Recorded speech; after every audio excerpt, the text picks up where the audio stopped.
So I am absolutely delighted to be joined by legendary kickboxer Badr Hari.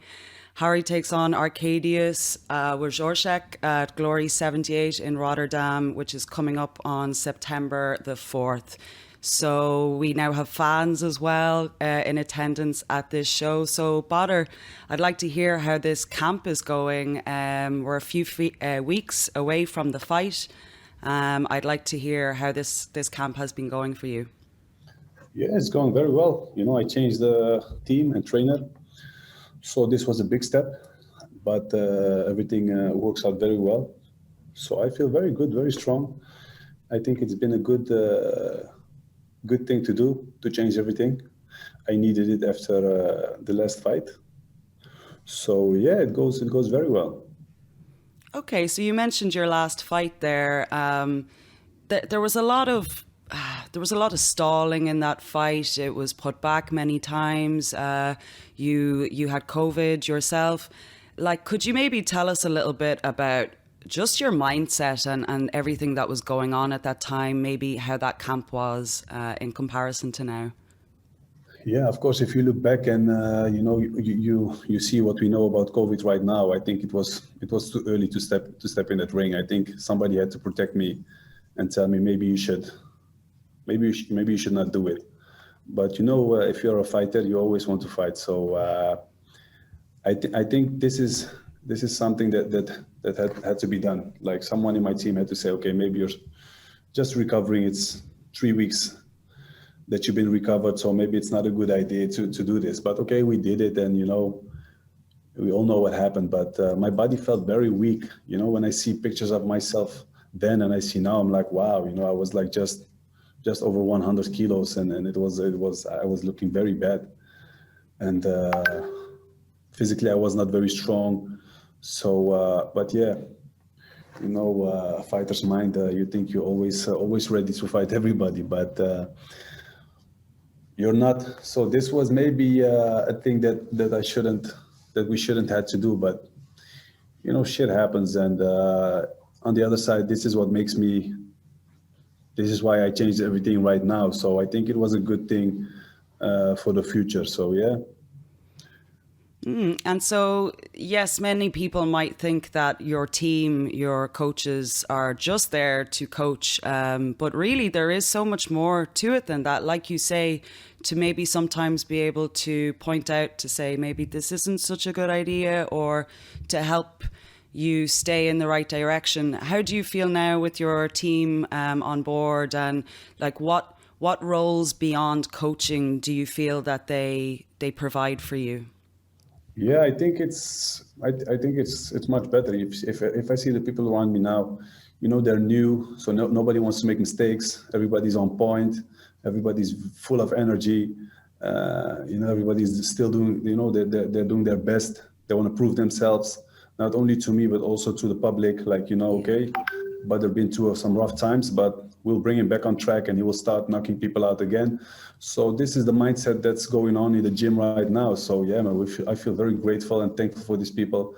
And September 4th, I think it will be the first time for us to show that I'm back on track again.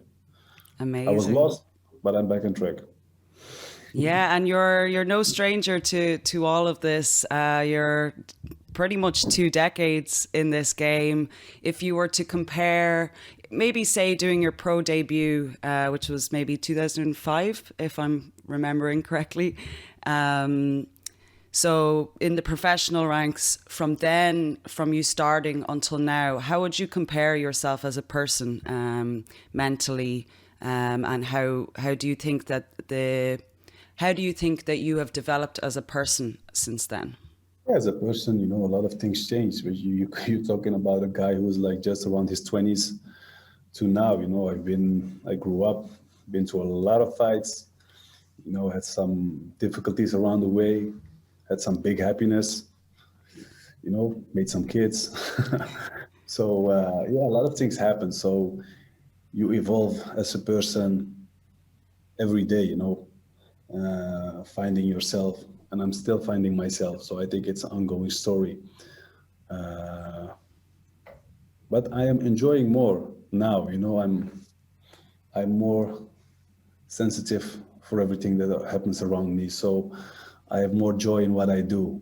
When you're young, you're just all over the place. Now I can take a moment for myself and think like, wow, I'm doing this right now. So I think this is the most positive thing that changes, that you really get to appreciate life. And you mentioned there about your children. You have, is it four children? 5. 5 children. Wow. I just looked at photos to figure I'm it a out. bit, But mhm. so some of them are getting a little bit older now. What do they make of their dad being this kind of sports star? Do they understand it yet? I think they understand it a little bit, but I try to not. I try to keep them as normal as possible, with everybody and everything around them. And, there is no privilege, there is no, everything has to stay the same for them. It's difficult because sometimes you're trying to do it, but people around them are giving them the privilege.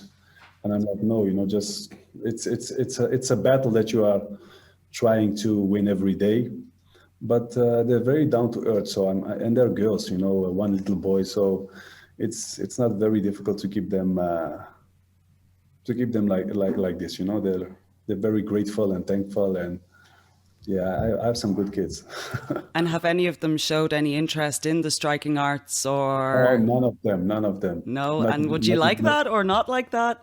no, I'm a really open-minded guy. So for me, they have to do what they like. I don't think I would like it, but I'm not. I won't say no. I'll just make sure that they become the best in what they do, so they don't get beaten up. So, but until now, no signs of fighting skills or anything like that. So Okay. Well, so for many years you were fighting multiple times a year, like so much. And in the last 5 years that has slowed down considerably due to multitude of reasons we don't need to get into. But I would like to know, is this, would you like to get back to fighting very actively? Is it different now with having a young family? Is it a little bit harder, or what is your goals now that you feel like you're back on track with this new team? no, I would love to fight more. If you don't have rhythm, it kills you. In this ring, you need rhythm. Rhythm is, I think, maybe the most important thing for an athlete. You need to, as much as possible, as much as you can. So of course, I would love to fight more. But yeah, so it's up to me. So if it's up to me, I would love to. But these times a lot of things play a role. There are many things that has to put in place to make you fight. When we were younger, it was so easy. Yet you didn't make a lot of money, so they called you and you come. There is no contracts, no 70 million pages of signing things, and it was just okay.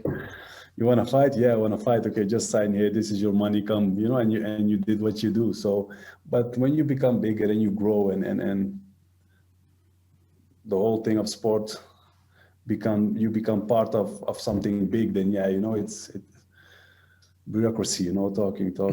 So it's sometimes it kills sports, So, but yeah, of course, I would love to fight more, but it's not that easy as it was. And so, how do you find time? Well, not the time. How do you relax and say kick back? You've spoken before about watching sports. Do you watch a lot of sports, and what other things do you do? Any like maybe complementary therapies or other stuff in your spare time to stay grounded? I like to walk. I really like to walk. I'm a nature guy. I like to walk in nature. So forest, parks. I'm really outside guy. So this is where I find myself. With something that is timeless. The trees, the mountains. They've been there forever. So this makes me feel like we're part of something big, and we're like not that important after all. We're just trying to do something so people remember us when we are not here anymore. But yeah, this is really my thing. I like nature, so this is where I find myself. And then would you, as part of your camp or just general training, would you have complementary types of therapies? Like, do you have a team that you work with for, say, like massage or Yeah, of any course. other things? I have my physiotherapist along the way. Yeah, of Hmm. course. This is all part of training, you know. Yeah. But this is all part of camp. So yeah, of course, I have them. You have your trainers, you have your nutritionists, you have your physio team. So this is a full range of people working around the clock to keep you in the best shape. And you see, as you get little bit further in your career, you need it more, you know, because you put a lot of work in this body, so this body needs a lot of rest, a lot of massaging, a lot of good food. So this will become more important as you grow older, you know, if you want to stay in the best shape.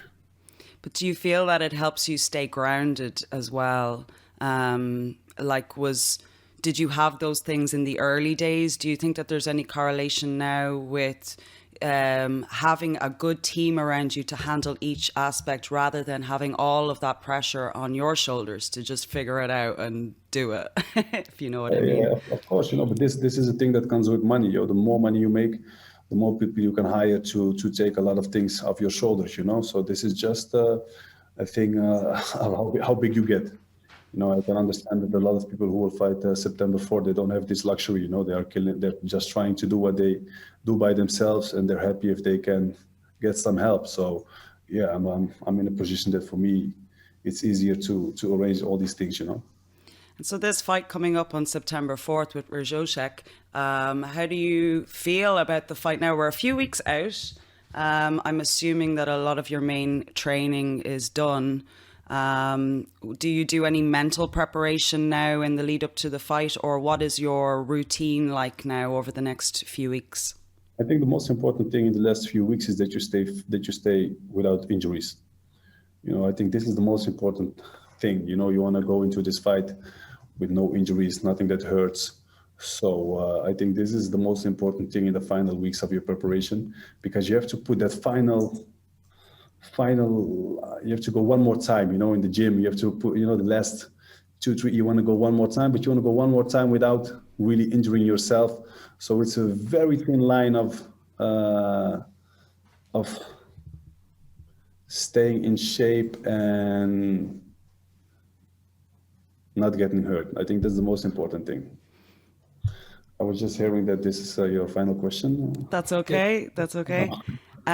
So they've also, Glory have announced 2 more events in 2021 in Arnhem towards the ends of this year. You get a win on September 4th. Do you want that title? What do you want to happen towards the end of the year? Do you want to get back in this year?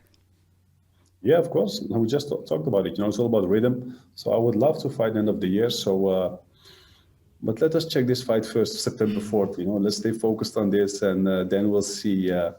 You know, when you're winning, everything comes to you. You don't have to come to things. So let's do September 4th. Excellent. Well, I thank you so much for taking this time out to speak to us, and best of luck on September 4th, and enjoy the next few weeks. Hopefully you don't have too many media obligations. Thank you. Yes, and thank you so much for your time. Appreciate it.